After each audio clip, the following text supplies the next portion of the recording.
Hi, this is Ryan with Jacobs Trading. If you haven't heard of us, check our description for our online store and other neat and interesting information.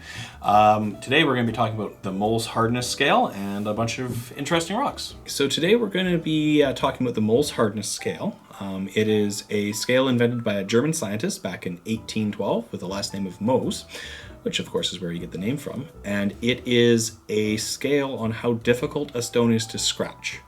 So if, for instance, we take stone A here and we try to scratch stone B, and it does, then we know that stone A is harder than stone B. And if we take another one, stone C, and we try to scratch stone A, and it does, then we know that stone A is softer than stone C, but harder than stone B.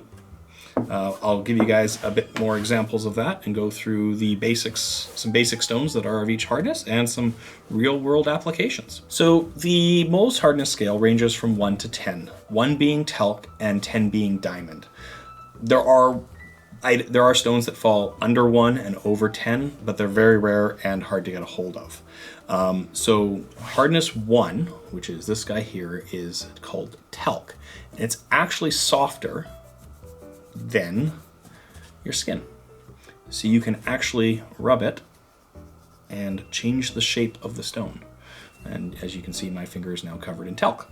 All right, so next up we have hardness 2, which is selenite, also known as satin spar, and both of which are found in the gypsum family.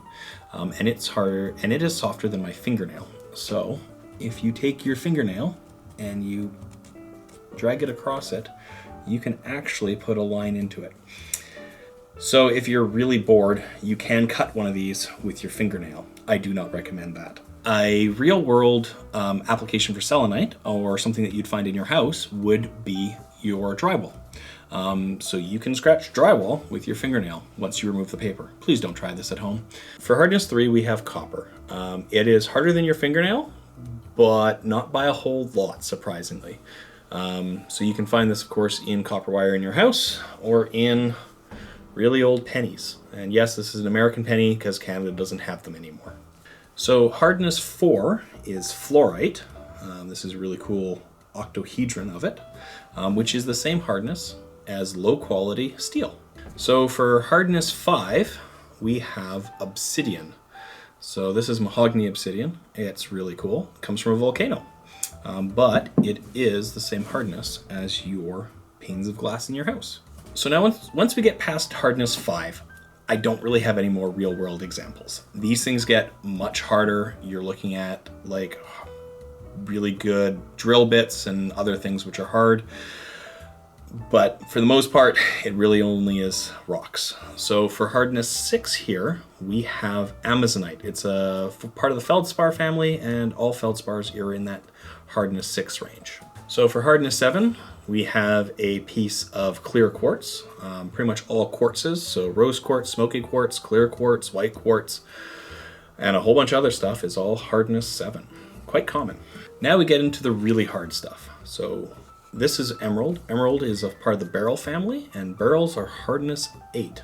This is a really nice one. Hardness 9 is corundum. In this case, I have a ruby corundum, and they are very hard. I don't really have much harder. It's the hardest naturally occurring stone I have in the store. Hardness 9.5 is silicon carbide. It is not actually naturally made. It is quartz that's been superheated and burnt all the oxygen out of the quartz. This is hardness 9.5, and it's used in really good sandpaper and grinding discs and other mechanical applications like that. Now for hardness 10 is diamond. I don't have any diamonds, and there's nothing I can really show you with diamonds. They will scratch anything that I have in the store, and they will not be scratched by anything I have in the store. So I'm going to show you guys some really cool actual tests you can do in your house, and we'll go from there.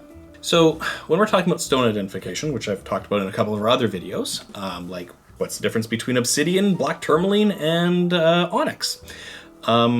One of the big ways to do that is by scratch testing. So you take a stone like the selenite and you try to scratch it. As I showed earlier, you can scratch selenite with your finger. So if you can scratch a stone with your finger, then you know it's below hardness 2. Once you know the approximate hardness, then you can look at other characteristics of it and be able to give a better identification. Now, as you go up in hardnesses, it becomes harder and harder to scratch, and you have to check other things. So for instance, we will take our penny here and our fluorite. So we know the penny is made out of copper, but we don't know if the fluorite is harder or softer than the copper. So you have to take it, find a spot you can scratch it, and you will get a nice scratch on it.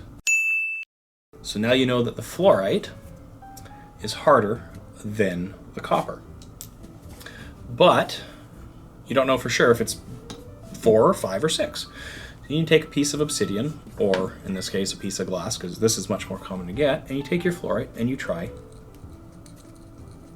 to scratch the glass. This may look like a scratch, but it's not. It's just material. That's from testing a different stone. One of the interesting things though, take your wonderful scissors here, and you can actually not scratch a piece of glass with a pair of scissors. But you can take a piece of glass and scratch the scissors. So when you're looking at hardnesses, one, you can use stones that you know 100% what they are to test hardnesses, or you can pick up something like this.